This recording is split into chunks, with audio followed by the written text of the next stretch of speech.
In a world of complex and overwhelming challenges, the Inspirational Insights podcast provides a shift in perspective. Dive into the minds of brilliant thinkers, creatives, and edge-riding leaders who have adapted their thinking and leadership practices to match today's perplexing challenges.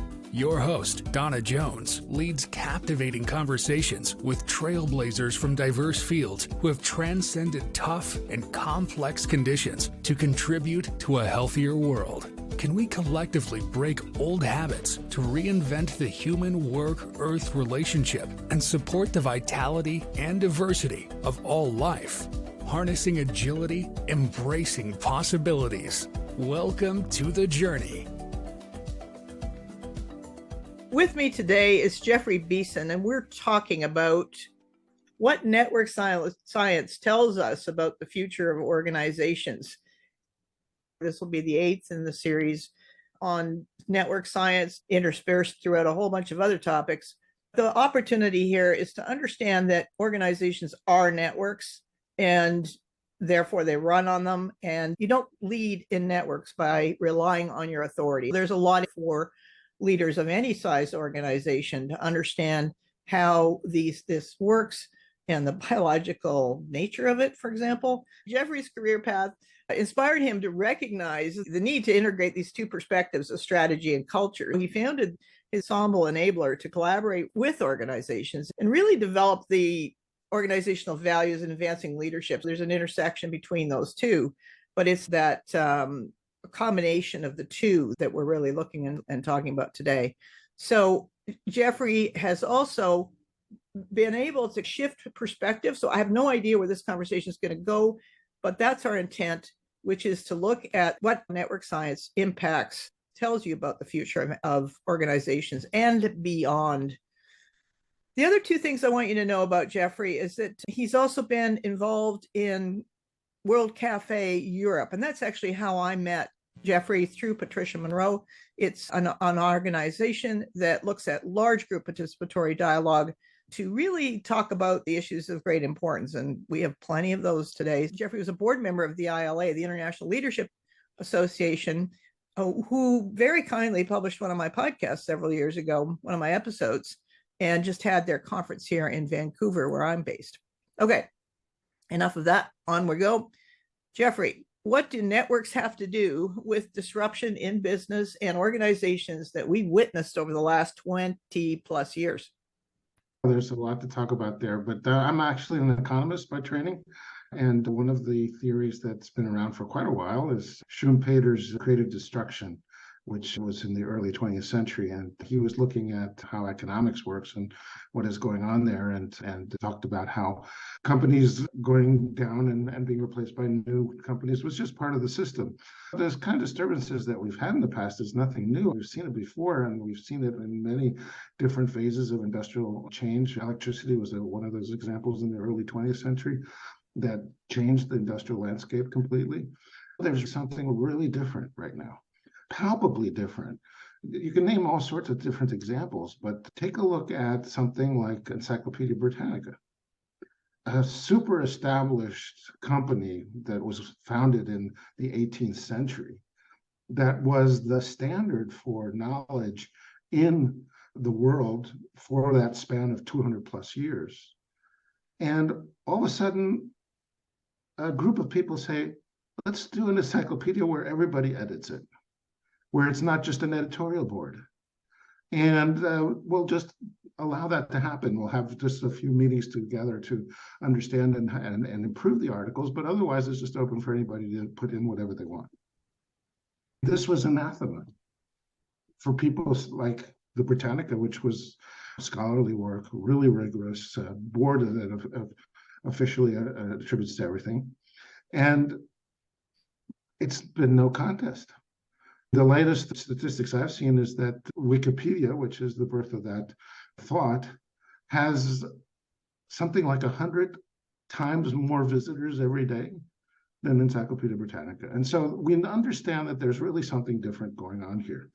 What is happening is that there are some very fundamental things that have changed. It's not that the forces are any different. They were always the same before.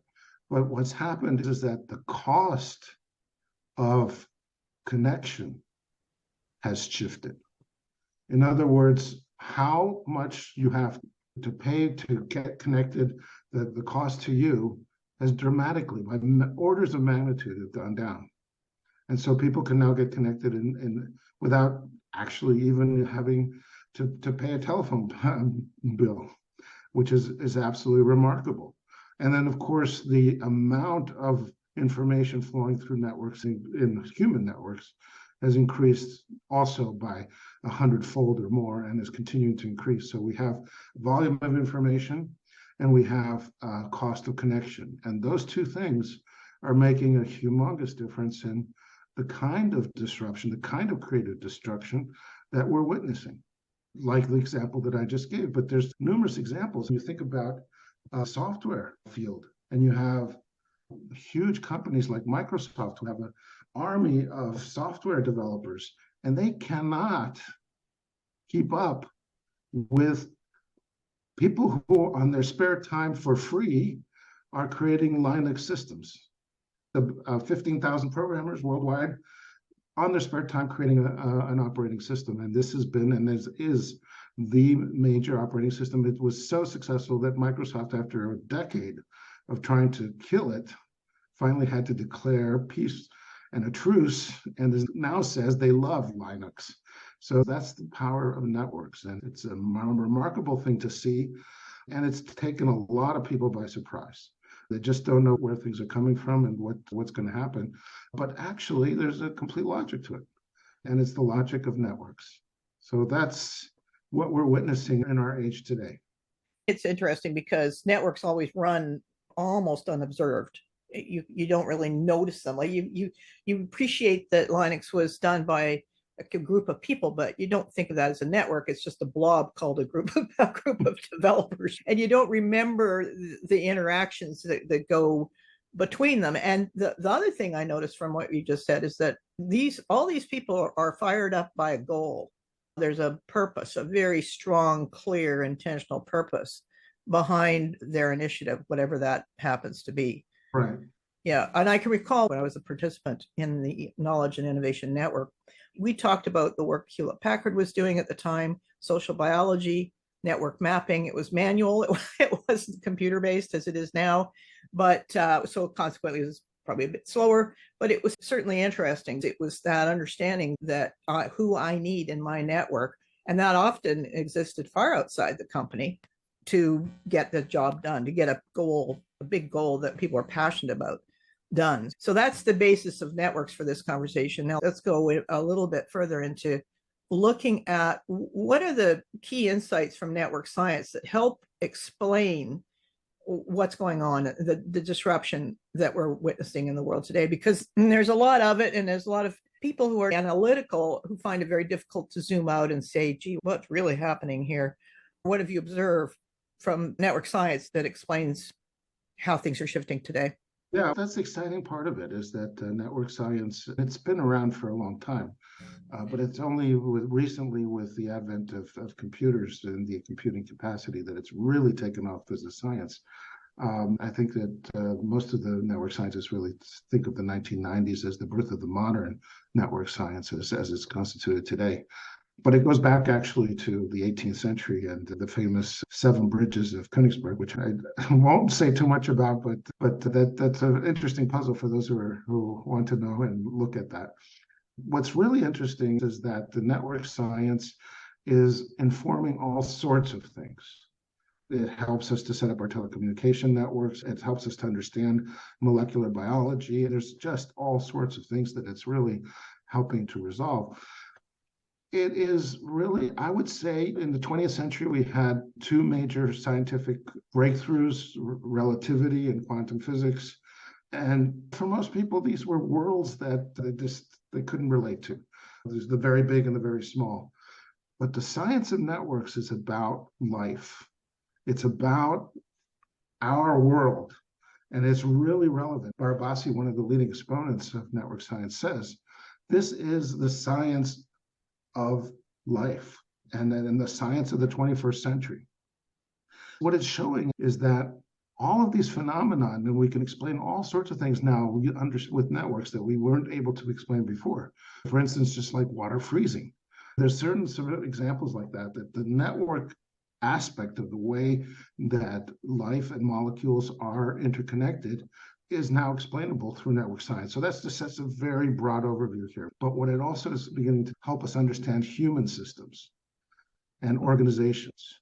The exciting part is that all of these changes, all of these disruptions that we're seeing can be explained with this new science. And it's not very complicated, really. Of course, you can make it super complicated if you want to and go into the detail. And I think that's what drives people away from it a bit, because when you really get into it, then there's a lot of computation that's going on. But the principles are pretty straightforward. I reduce it down to three things. Networks are basically different, what they call nodes, which are elements. In an organization, this might be just be people. And then there are connections that connect those people. And then the third element is that there are flows. There's things that go through and pass between the different elements. And that's true of any kind of network, whether it be in the physical world, natural world, or in organizations. But there are three basic principles that help to explain what's going on. You've got to look at how people are connected. That's the first principle, connection. You have to look at connections and the structure of connections, because that tells you how things flow or could flow, or what gets in the way, what are the blockages. Then there are the flows themselves. What kind of information is passing through there? Or for human networks, what kind of energy or what kind of values, what kind of beliefs are being transmitted through the networks? And then the third piece is a very interesting one, which is a little bit less intuitive for us, and that is that the whole influences the parts. A lot of us have been taught the opposite, that it's the parts that make up the whole. But actually, network science is revealing to us that there's influence in both directions, but that the influence from the whole to the parts is a lot stronger than we imagined, and actually is one of the key components of how networks function. So let me take each one of those one by one. Connections. A lot of people know about 6 degrees of separation, that you can get connected to the President of the United States through 6 handshakes. If you pass a letter from one person to another, eventually you can get to anybody in the world through 6 connections. That's an amazing finding. And what it tells us is that there's a lot of potential for connections to happen. And if you look at most organizations, there's the so-called shortest pathway between different parts of the organization, different people in the organization. And a lot of times, some of those are much more than 6. But it tells you that there's amazing ability to optimize how people are connected with each other inside of organizations. When you activate a new connection, you access a new world. That's what's so exciting about it, is that one of the most important things for any leader in an organization is to think about how it's connected and to sponsor connections inside that organization. Now, there's a lot of stuff that we could go into in terms of how people are connected and what that implies. There's all these centrality measures that are important. It's important for people to start to understand these things, because this is the way that our organizations actually work. It's also important to understand that there is what is called power laws. That means some people have a lot more connections and some other people have much fewer connections. And this is a normal distribution in a network. And this has also various implications for how networks function. For leaders that are in organizations, understanding these concepts is going to tell them a lot about why, for instance, a change initiative is maybe working or why it may not be working. We always talk about resistance to change. That may not be necessarily the case. It may just be that the information is not flowing in the right way, that the connections aren't there, that the people who need to know about the change are not being informed. And it's because nobody has an overview of how the organization is connected. So that's the first part, connections. And then we could really go very deep, but I hope you can get a feeling for just how critical that is. And amazingly, what a difference it can make by just introducing one new connection. I've come from the traditional consulting world. I used to work for Bain and for McKinsey, and I did all this kind of strategic work. And it was always this amazing major plan that had to be pushed through the organization. And I've come to understand, and that's why I founded Ensemble Enabler, that if you hit the right point, if you make the right connections, you can create change and transformation without all this massive effort. But you've got to understand what the connections are. It's one of the things that I find interesting in those kinds of conversations around connections and resistance in particular, is the focus for resistance is on the people. And it's never to look underneath and say, what's driving the behavior? And that'll be the actual system that's been put in place. So it's just pushing back in a way. And yet, so there's a lot to be said for going deeper and for thinking, looking underneath the surface. And the other thing that I'm mindful of as you're speaking is my conversation with Sylvia. I'll put the link in the show notes. We talked about networks having a worldview. And when I took the course from OrgMapper in October of last year, 22, I thought, oh my gosh, imagine what happens when networks have a worldview and they collide with other networks that have a different worldview. We're not very good at working at those intersections. I think we can do a whole lot more than we're currently doing. And there are actually some principles that are really important to follow. When we talk about flows, which is the second section, what's going through the networks, first you got to pay attention to how it's structured, because if you've got it structured incorrectly, there'll be things like gatekeepers that block information from flowing through. There'll be just silos that we all know about, but that are separated clusters because the connections aren't there. And that's all an impediment to an optimal organization. But then if we go to the second issue, which is flows, what is actually flowing through there? It's fascinating to understand that it's not just information. Everybody thinks about information, and that's obviously a really important part of what's going through there. But there's a guy called Christakis who talks about the 3 degrees of influence. So there's the 6 degrees of separation, and there's 3 degrees of influence. And that means that my emotions, my beliefs, my feelings can be transmitted through the network as well. And that's what humans do. And not only is it transmitted to the person I'm directly in contact with, there's this 3 degrees of influence means that I influence someone directly, but then they influence someone after that, and they influence someone after that. So I will have influence on people that I've potentially never met. I think this really shines the light on why emotion runs through an organization faster than wildfire, and the other channels are just pedantic. They're exceptionally slow. Right. Emotions is one of the most effective ways of communicating, actually. And that's why it evolved, probably, because without saying anything, you get a message. And it's a strong one. There's evidence that this is a very strong impetus of what flows through networks. Now, we want to have the best quality of flow possible. The other thing that we also know is that smaller teams are better. There's been a lot of research that's gone on. A good team has got really good relationships. That's key, because good relationships means the transformation of information and emotion happens much easier and in a higher quality way. The larger the team is, the more connections you have to have. It grows exponentially. And that becomes almost intractable and almost dysfunctional. The studies are showing that 4 to 5 people is really the optimal size team. Up to 10 is okay. But after that, it becomes really difficult to maintain, because the flows inside of this network are affected by the size of the team. Flows can have direction. Let's take a normal organization. Most of the flows go from the top of the organization to the bottom of the organization. There may be some that go from the bottom to the top, but it's much more difficult.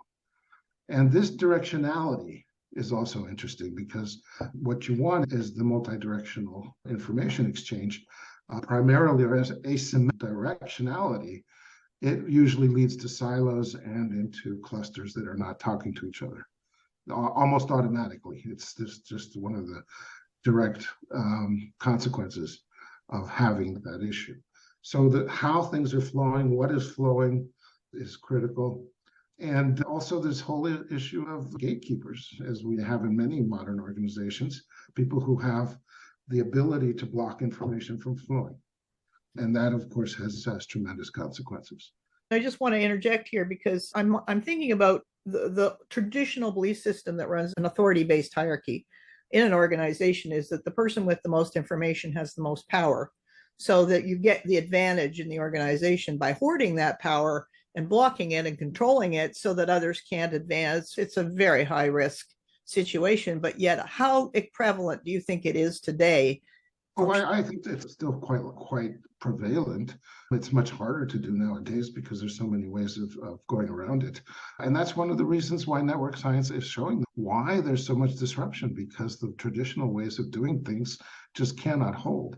This idea of a hierarchical way of and then maintaining information is just not going to happen. But how prevalent is it?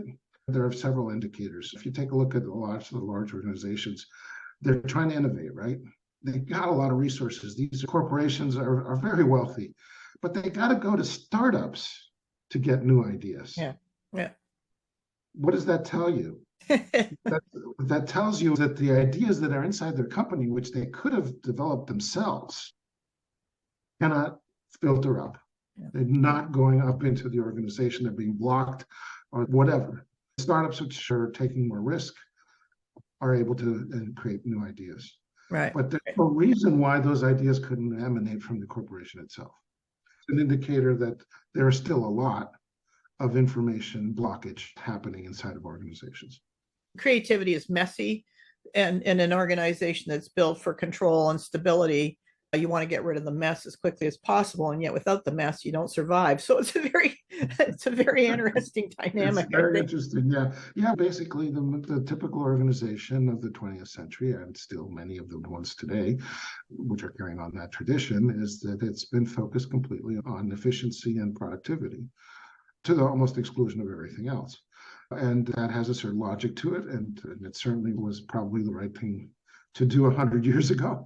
But nowadays, these companies are having to really think about how they're going to deal with this. Even the most efficiency-driven company has to be thinking about agile methods, because otherwise, it's just not sufficient to work on efficiency. Fairly dull and boring industries might be able to get away with it, but it's not a recipe for success in the future. The third piece is really important, and this is the one that people have the hardest time getting their heads around, is that the whole influences the parts. We know from network science that there's this whole issue of emergence. And it's spooky for those people who always want predictability and want to plan everything 10 years in advance and then follow the plan until they reach their goal. This is just fantasy. This is not the way the world works. Networks are telling us that this just doesn't work that way. What happens is that there's a period of instability, the edge of chaos, and you reach that threshold of instability, and then all of a sudden a bifurcation point occurs and a completely different entity arises. This is really spooky for people who like 5-year plans. It's just not something that they're used to. But this is the way that real innovation happens. And it certainly is in keeping with many of the things we've seen over the years. Velcro happened because someone was walking through a forest and got burnt. It doesn't happen in a planned way. What this means is that you need to continuously experiment. You constantly got to try new things, and you've got to push the organization to the edge. And that makes a lot of traditional managers very uncomfortable. And as we also know, another example of the whole influence of the parts is culture is unbelievably important in an organization. And that has an implication for how people work. This is really a difficult one for most traditional managers and traditional management schools to absorb.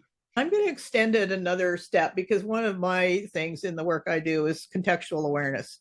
People say, oh, that's situational. No, situation is you and I talking. We've got a reason, a purpose for talking. Context is the screensaver.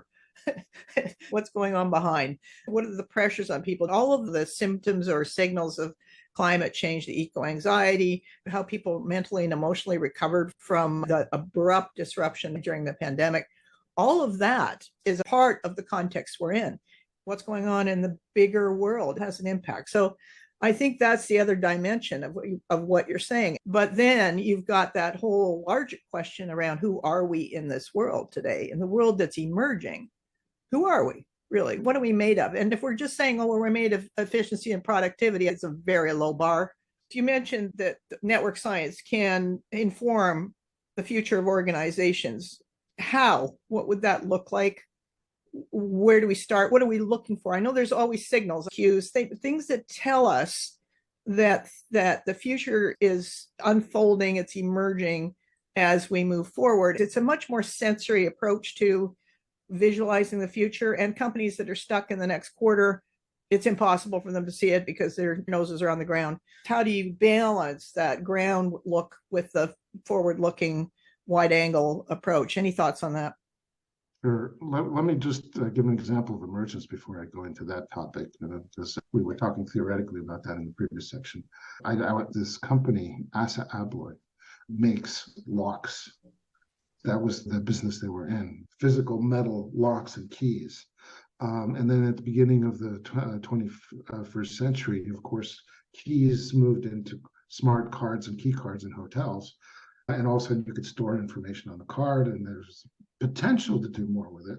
Initially, it was just a card that had replaced the key, but they kept experimenting. And they kept looking at ways of including people from the building security environment and system integrators that could use this information for the building and for dealing with a lot of the security issues inside of an entire building, as opposed to just allowing a person to get into a room. What happened was, and which was really fascinating, is that they started to develop also a way of identifying the people that were getting these keys. And because they developed that ability, all of a sudden it opened up a completely new business for them, which was to be able to authenticate people who were looking to get driver's licenses and passports. And who would have thought that someone that was started in the key business would have moved into passports and driver's license? And that's what I mean when I talk about emergence. And that's the kind of change that no one can predict. So that's the thing that people need to be ready for, and it can only be achieved if they're willing to experiment and test new things out. And willing to step into that reinvention process where you reflect on the current situation, you ask yourself, what if, a lot of what ifs, and then you allow yourself to step forward. You give yourself permission to try something else. Where it applies individually as well as organizationally. I don't think there's any big distinction between those two, because if you can reinvent your career, you can reinvent your way of seeing the world, you can reinvent your place in it. Organizations, it's a parallel, it's a fractal, it's exactly the same thing. Different way of doing it, of course, but yeah. So the issue of what network science is telling us about the future of organizations. The amazing thing is that there are a lot of things out there already that are giving us a very strong indication of where things are going. We start out with what I call the machine bureaucracy, which is your typical corporation that focuses on efficiency and productivity.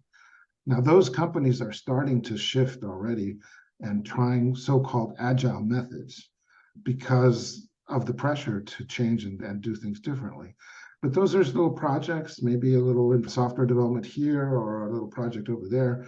They're what I would call more patches than real changes in the organization. And as a matter of fact, there's a whole theory that a lot of these companies subscribe to, which is called ambidextrous. They do the efficiency and productivity really well, and then they meddle and do a little bit of agile methods on the side to try to get some improvements. But that's really the beginning, because what we're starting to see is that things are really shifting from this hierarchical structure, which is a network in and of itself, by the way. These machine bureaucracies has a special kind of network where most of the information flows from the top to the bottom. And it's organized like a tree network where it keeps branching down into the organization. What we're seeing is that already there's a completely different model in Silicon Valley. Silicon Valley is the forerunner for a different way of doing things.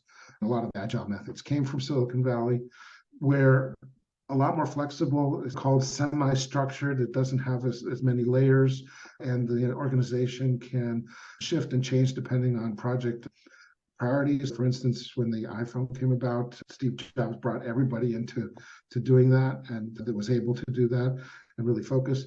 And the other thing that's really interesting about the Silicon Valley is that there are so many partnerships that are part of what they do. Just think about all the app developers that are part of a network of organizations that provide services and products to a smartphone. If you take a look at almost any of these products, they require an ecosystem of organizations to provide. That model has been advanced a lot by people like Google, Apple, Microsoft, and a lot of traditional companies trying to imitate some of that through agile methods. I think that what we're really beginning to see is also a huge difference in the way that, because of the lower cost of connection, the so-called platform is starting to become a major form of interaction. A platform is always, they've been around for forever. If you think about it, a traditional newspaper was a platform where people that wanted things bought a newspaper and then they found classified ads and were able to buy things or find the things that they wanted through those classified ads. So platforms have been around for a long time. This is not an actually new invention, but the digital platform is an amazing leap of magnitude forward beyond what traditional platforms could do. Because of course it's almost immediate, it's global, it doesn't cost anything. Most platforms you just go on and you're able to find immediately the people that have what you need. So if you're thinking about Uber, you need a ride, you find someone that's going to drive you somewhere. And the amazing thing is that these platforms don't need bosses. Think of Uber, you don't need a taxi dispatch system. The people come together, they tell you what they need, and then the person providing the service comes and gets you, and no dispatch system. And so we're eliminating with these platforms a lot of the so-called management duties that were required. And it's changing the economics of connection completely, making connection between people so much easier that they can organize themselves the way that they want. And that's leading to self-organizing organizations, which is fascinating. We're starting to see several of them. The poster child for this kind of organization is the Netherlands organization for home care called Buurtzorg. Buurtzorg was in a traditional bureaucratic or field where it was all centrally controlled. Nurses went to give home care and were selected by the management, not due to the relationship they had with patients, but due to their availability, the proximity, and also knowledge, because there are different types of things that needed to be applied. But what you had was this rotating door of nurses, which didn't satisfy most patients. In 2006, they created this new organization where they said, no, we're going to create teams of nurses, small, which is, as we know from network principles, is the way to create the best kind of flows inside of an organization. From a network point of view, it makes a lot of sense. 10 to 12 people, nurses, come together and they service a population of 10,000. And they do everything. They hire, they do all the accounting, they do everything else that's necessary to run the business, on top of taking care of patients. But of course, they have tremendous relationships and they do much better work. Audits have shown that these little small teams are 40% more efficient in terms of costs and get much better approval ratings from the customers themselves. This has been so successful that it's now 70% of the Dutch home care market. It's completely wiped out the competition. I could name several other examples. The point is that these self-organizing teams are small. They're connected. All of these teams are connected in Buurtzorg through a platform, and without the platform, this wouldn't work. And they learn from each other. And so it's all transparent. Transparency is incredibly important for networks. People know what's happening where and how the information is flowing. If a group is doing really well, they'll know about it, and you can go ask them, what are you doing? They learn from each other. Peer learning is a big thing. This is beginning to really inform us where organizations are ultimately going. Buurtzorg, which is a fantastic example, people say, oh, that's home care. That's not quite really business, and that could never work. in an industrial organization, right? Wrong. There's an amazing example, and I think it's still one of the very few examples, unfortunately, but there's others coming. It's a company with 100,000 employees that makes refrigerators. You can't get much more traditional than a company like this. And what have they done? They've created teams of 10 to 15 people, so-called micro enterprises, who are connected through what they call platforms. Platforms are things like shared services, so HR or legal or marketing. They have those platforms that they can correspond to, and also product. So one of the platforms may have to do with refrigerators. But otherwise, these micro enterprises with 10 to 15 people make all the decisions: who they hire, what they invest in, how they get compensated, without any bosses, and all self-organized. This company called Hire has been growing at 22% per year for the last 20 years. Phenomenal. It's now become the largest white goods manufacturer in the world. They've shown that they can replicate their system. They bought GE Appliances in the United States, and GE Appliances took over this way of doing it. They went from fourth in the market within only a 6-year period. It took them 2 years to make the structural transition, and now are number one in the market in the United States. And so that's, I think, absolutely fascinating. So most companies are not ready for this.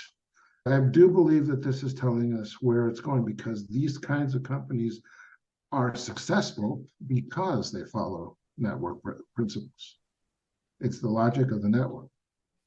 The other thing that I find interesting about these new governance models that are growing from the ground up is that the national culture has an impact on things staying the way they are, but it doesn't dictate what will happen. Power is Chinese. Out of that crisis that Howard experienced grew this company of self-managed teams. So reinvention is not in the hands of just the startup. It can start anywhere.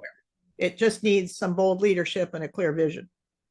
Yes, that's what Hire had, someone who, the manager philosopher, who really had the vision. His whole goal was zero distance to the customer.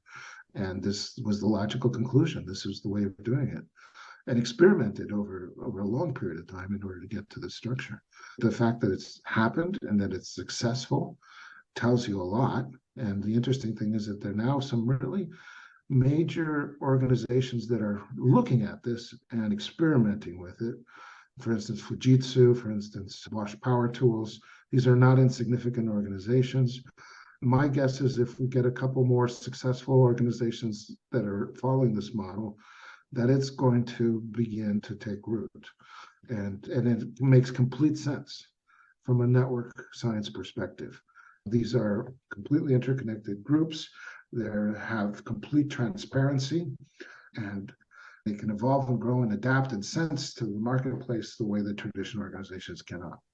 And so I think that there's a lot going forward in the fact that it has been done in such a traditional industry even speaks more for it. Beyond Hire, there's another development supported by software, which is the blockchain and decentralized autonomous organizations. Yes. We're working with one of the top platforms of decentralized autonomous organizations. Of course, it's still very early days at the moment, but I'm super excited about what this could potentially mean. It's also based on networks, and it's basically taking this whole decentralized system and creating the software platform to make that just normal. That's also very exciting, and that's happening now. I want to learn more about that. I've attended a couple of things on DAOs and learned something from them, but I'd really like to look at it more deeply. So thanks for putting that on the radar screen.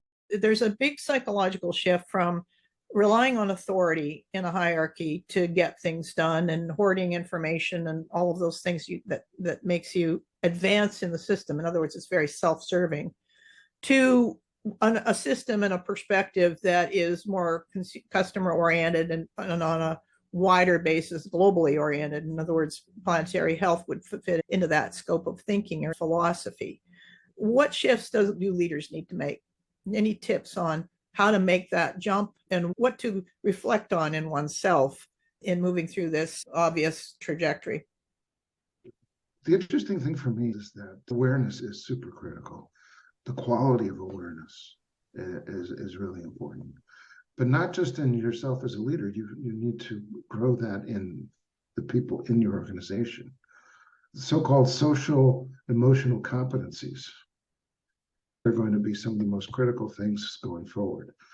That people in the organization take the time to sense what's happening and become really good at that and understand that that's a very important skill, because there isn't going to be a boss out there telling you what to do. What you have to figure out is, what is the world asking of you? It's turning it around. What is the world asking for you to contribute? And those people who can really listen and really hear that will be able to understand and adapt to the environment, given the clues that the environment is giving. And that's the way life works. If you look at any biological ecosystem, what is happening in that environment, it's getting drier or getting colder or warmer or whatever, sends signals to all of the various life forms, and they adapt and change it and accordance to that. That's what these kinds of network organizations are going to have to engender. The other thing I think is really important is, I talked about the small teams, but I would like to then add something that we've really specialized in. You also need to have the large group gatherings, because that's where serendipity occurs. That's where the interchange of ideas occurs. I like to think of it as breathing in and taking in the oxygen. We just finished having a large session with 170 leaders, and they got together for 4 hours.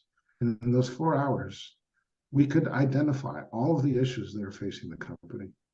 They're not solving them, but they're identifying them. We create a greater awareness and consciousness through large gatherings. And that's a part of the process that's not something that most companies do today. But I think that it's going to be a critical skill for leaders in the future, convening large groups so that the system can see itself and understand what is going on. Visibility being transparency equals trust, but it also is the podium for emergence. It's the podium for all these things that have been simmering underneath the surface to pop up in a more conscious and visible form. And knowing how to steer collective intelligence. Human beings, our superpower is the fact that we can work together with each other. Alone, we can do very little. But together, we can do tremendous amounts. Going beyond putting project teams together, using the conscious awareness of the large group to really spot what is going on. That is going to be critical going forward. Yeah, I love that. That's a nice way to end the conversation today. Lots of disruption ahead for traditional organizations. Oh, yes. I can't imagine in 20 to 30 years' time that many of these machine bureaucracies are still in place. There'll be a few dinosaurs, but there's a new era that is taking off, and it's only accelerating. I think basically what we're saying is that if you don't realize that's happening, it's time to start paying attention. Yeah. Thank you very much. Thanks for being on the program and sharing this with our listeners today. My conversation with Jeffrey in this program is a lovely segue to 2024, because I believe that in 2024, that leap of consciousness will take place. I will certainly do my best to facilitate it. I'll be launching some programs connecting self-awareness with emotional health, with the basic skills and navigational tools for raising consciousness, using uncertainty, using tough stuff, using conflict, and so forth. If you're interested in being informed, please click the link in the show notes and sign up for more information there. The other part of the conversation with Jeffrey points to the value of paying attention to notice what is going on. I would offer that in addition to what we've talked about here, I hope that from this program you see much, much hope ahead for organizations moving away from forcing people to do things and manipulating people, flowing into engaging and participation and natural flow that can go with working together toward a large goal in such a way that everyone can contribute.